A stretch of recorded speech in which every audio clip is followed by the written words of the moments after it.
মানুষ কুত্তা মারলে কষ্ট পায়, মানুষ মারতে কষ্ট পায় না। তোমার একটা কুত্তার জন্য মায়া লাগে, আর একজনে বাইরে মেরে ফেলাইছে, তার মেমোরিতে কাজ করে নাই, তোমার মায়াটা ওর মেমোরিতে নাই।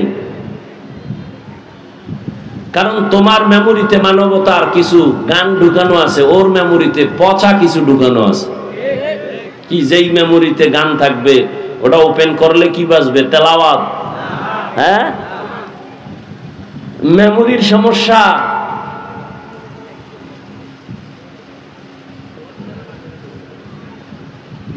মানুষ কুত্তা মারলে কষ্ট পায়, মানুষ মারতে কষ্ট পায় না। মেমোরির সমস্যা হয়ে গেছে। বর্তমান দুনিয়াতে কিছু উল্টাপাল্টা যা হচ্ছে, এগুলোর দৃষ্টান্ত দেখতে ভারত যাওয়া লাগবে না, আমেরিকা যেতে হবে না, আমার সোনার বাংলাই যথেষ্ট। আপন বাবা তার আপন মেয়েটাকে হোটেলের মধ্যে ঢুকায় বলে, আজকে রাতের জন্য তুমি আমার স্ত্রীর মতো। সোনার বাংলার ইতিহাস। মা তার বাচ্চাটাকে জবাই করে আর একজনের ভালোবাসা পাওয়ার জন্য, বাংলার ইতিহাস। স্ত্রী স্বামীকে হত্যা করে, স্বামী স্ত্রীকে হত্যা করে, বাংলার ইতিহাস। শান্তি আসবে কিভাবে? আমরা খাইয়া না খাইয়া আপনাদের পাও ধরে বয়ান করি, আমরা 5 জন, আর আপনারা হাজার হাজার মানুষ বয়ে বয়ে আমগো তামাশা দেখেন আর বাজে কথা বলেন আর গাঞ্জা খান। তো কেমনে হবে? মুসা নবীর কাছে কওমের লোকেরা বলে বৃষ্টি নাই, দোয়া করেন। মুসা নবী দোয়া শুরু করছে, কোন বৃষ্টির আভাও আসে না। ও আল্লাহ, তুমি নবীর দোয়া তো ফেরত দাও না। কয় অবশ্যই। ওহী নাজিল করে বললেন, তোমার কথা ঠিক আছে, কিন্তু তুমি যাদের নিয়ে হাত তুলছো এই জনগণের মধ্যে কিছু জিনাকার আছে, 40 বছর লাগাতার জিনা করেছে, ওকে যদি প্যান্ডেল থেকে উঠায় না দাও, দোয়া কবুল হবে না। মুসা নবী খুব রাগান্বিত, ধমক দিয়া বললেন, এই জিনাকার, প্যান্ডেল থেকে উঠ, না হয় আল্লাহ থেকে নাম ঠিকানা চেহারার ধরন ধইরা কান ধরে উঠায় দেব, তাড়াতাড়ি ওঠ। তোর কারণে এলাকার মানুষ কষ্ট পায়, বৃষ্টি হয় না, মোনাজাত কবুল হয় না, তুই এত বড় খারাপ পাপিষ্ট, ওঠ। জিনাকার তো প্যান্ডেলে আছে, আল্লাহ ওহী দিয়ে দিছেন। জিনাকারের কলিজায় কম্পন শুরু হয়ে গেছে, যদি উঠি তাহলে সবাই জানবে আমি জিনাকার। যদি একা একা গোপনে চুপ করে মাথা নত করে কাঁদি, আশেপাশের দি বলবে এটা জিনাকার। না উঠতে পারি না কাঁদতে পারি। এবার কলবটাকে আল্লাহ দিয়ে ফিরাই দিছে, দিয়া কয়, আল্লাহ 40 বছর গুনাহ করছি, তুমি জানো, আমার মা বাপ কেউ জানে না। তুমি এতদিন পর্দা দিয়ে আমারে ঢাইকা রাখছো, আজকে ওপেন করবা না? আমি ওয়াদা জীবনে আর করব না, মাফ করে দাও। সাথে সাথে মেঘ ছেয়ে গেল, বৃষ্টি শুরু হয়ে গেল। মুসা নবী কয়, আল্লাহ জিনাকার তো উঠলো না, তুমি কি ওয়াদা খেলাফ করলা? বললা দিবা না, আবার দিলা কেন? জিনাকার তো উঠে নাই। আল্লাহ বলেন, যার কারণে বলছি দিব না, তার কারণেই বৃষ্টি দিয়েছি। বলে কারণ? কয় কারণ বুঝো না, আমি আল্লাহর এক নাম রহমান, তুমি জানো না আমি আল্লাহর এক নাম গফফার? আর রহমান, রহমান হলেন তিনি, আল্লামাল কোরআন, কোরআন শিখাইলেন যিনি, খালাকাল ইনসান, মানুষ সৃষ্টি করলেন যিনি, তিনি হলেন রহমান। মানুষ বানাইলেন, বাস্তবে আগে আল্লাহ মানুষ বানাইছেন, পরে আল্লাহ কোরআন শিক্ষার ব্যবস্থা করেছেন। কিন্তু বলতে গিয়ে আল্লাহ বলেন, আমি মানুষ আগে বানাই নাই, আমি আগে কোরআন শিক্ষা দান করেছি।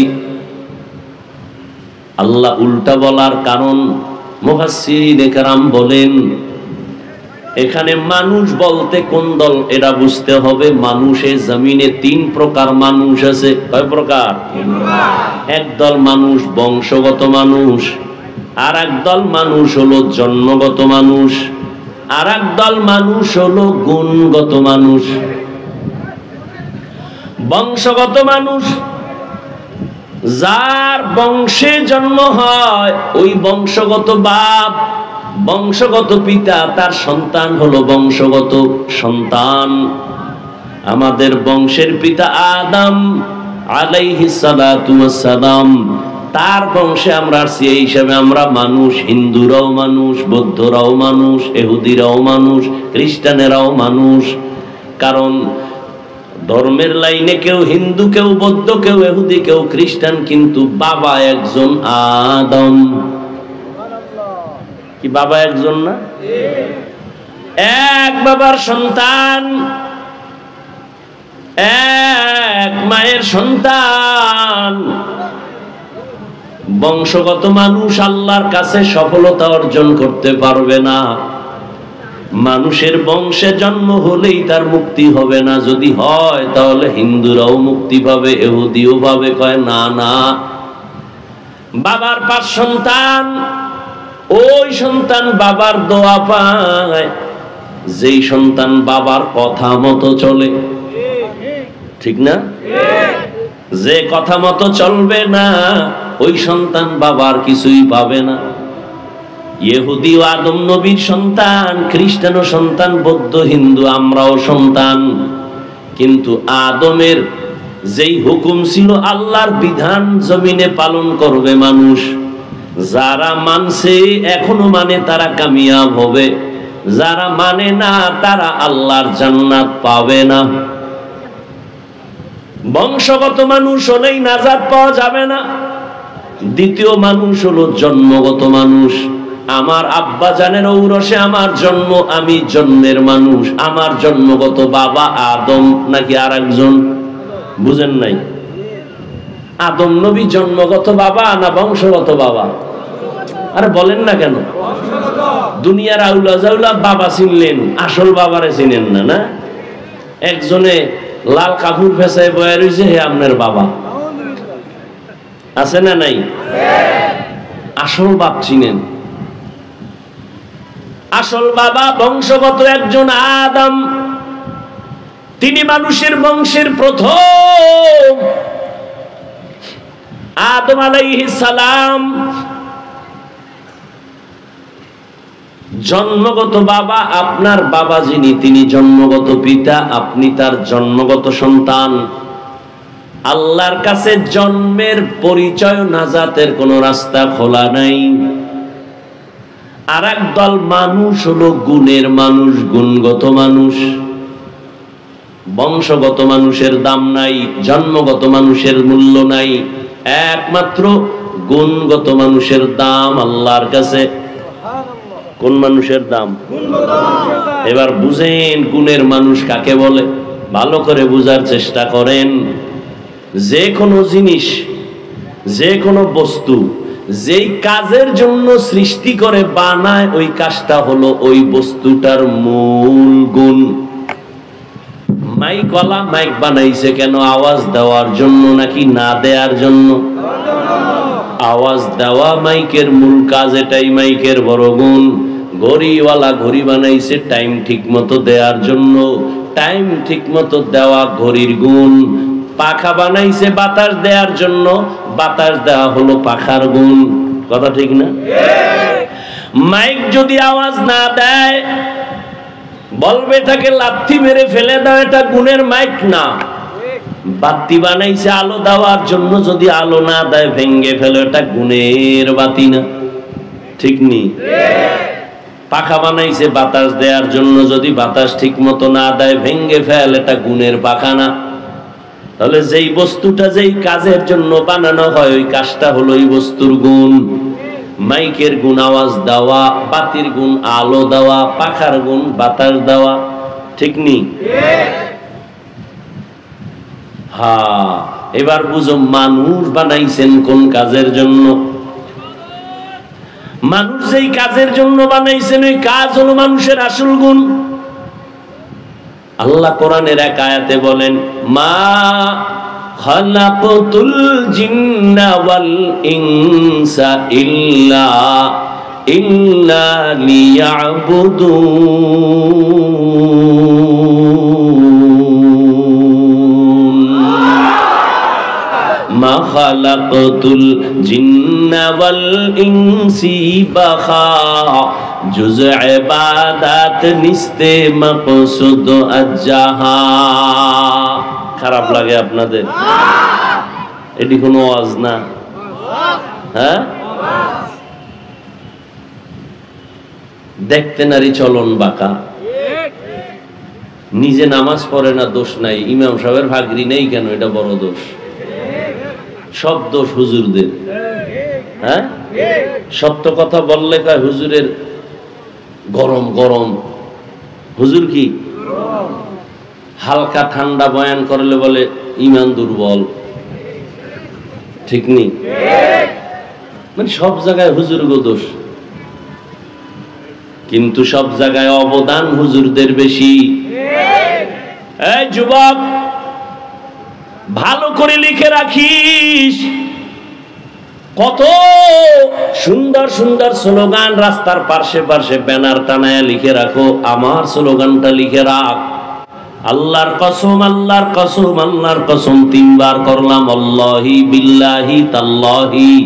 দুনিয়াতে যত আপন বন্ধু পাইছো সব স্বার্থপর, একমাত্র তোদের কলিজার আপন বন্ধু নিঃস্বার্থ উলামায়ে আহলে হক। উলামায়ে কেরামের কত গালি দাও শুনি, কি পরিমাণ লেখালেখি করো আমাদের বিরুদ্ধে তাও আমরা জানি। এরপরও কোন আলেম, কোন ইমাম কারো জন্য বরদোয়া করে না, মোনাজাতে করে না। সরকারের টাকা খাইয়া চাকরি করো, ডান হাতে মাস শেষ বেতন নাও 20,000, টেবিলের তলে নাও আবার 30,000। হ্যাঁ, কত হইলো? আর গরিবেরটা কলমের খোঁচায় মেরে খাও, আরো কত কিছু করো, জুলুম করে খাও। এরপরও সরকারের পছন্দ করো না, সরকারের টাকায় পেট ভইরা সংসার বাঁচাই এখন পাও, সরকারের আবার লাল বাতি দেখাও। আর একজন আলেম, মসজিদের ইমাম, খতিব, বেতন মাত্র 10,000, গ্রামে গেলে আরো কম, শহরে একটু বেশি, তাও আবার 3, 4, 6 মাস বাকি। ঠিক নেই? এই ইমামের বেতন দেয় কত, তাও একজনে দেয় না, সভাপতি দেয় মাসে 50 টাকা। ঠিক নেই? সেক্রেটারি দেয় 30, রিক্সার ড্রাইভার দেয় 5 টাকা। তারও ধমক আছে, ইমাম সাহেব একক তো না থাকলে কয়েক গেছিলেন কই। মনে হয় জানো ইমামের মসজিদের দেওয়াল একটা জেলখানায় আটকায় রাখছে, কোথাও গেলে কোনো স্বাধীনতা নাই, জবাব দিতে দিতে তার নামাজের সূরা উল্টায় যায়। এত অত্যাচার, এত জুলুম। ইমাম সাহেব 2 দিনের জন্য তার আপন ঘরে যাবেন, কোথাও যাবেন, স্বাধীনভাবে একটু কাজ করবেন, দেখা করবেন, বেড়াইবার জন্য যাবেন, কি পরিমাণ দরখাস্ত আর দৌড়াদৌড়ি। এরপরও বেতন কম। কোন ইমাম জুমার নামাজে দাঁড়ায় বলে নাই, আগামী মাস থেকে যদি স্কেল না বাড়াও, আসর থেকে সূরাটা উল্টা দিকে হবে, বলছে না। বরং মোনাজাতে দোয়া করে, আল্লাহ ব্যবসায়ীদের ব্যবসায় বরকত দাও, চাকরিজীবীর চাকরিতে বরকত দাও, অসুস্থ রোগীদের সুস্থ বানাও, কবরওয়ালাদের জান্নাত দিয়া দাও। আয় আল্লাহ সবার জীবন শান্ত করে দাও, বিদেশে যারা আছে তুমি বরকত দাও, হেফাজত করো। ঠিক নেই?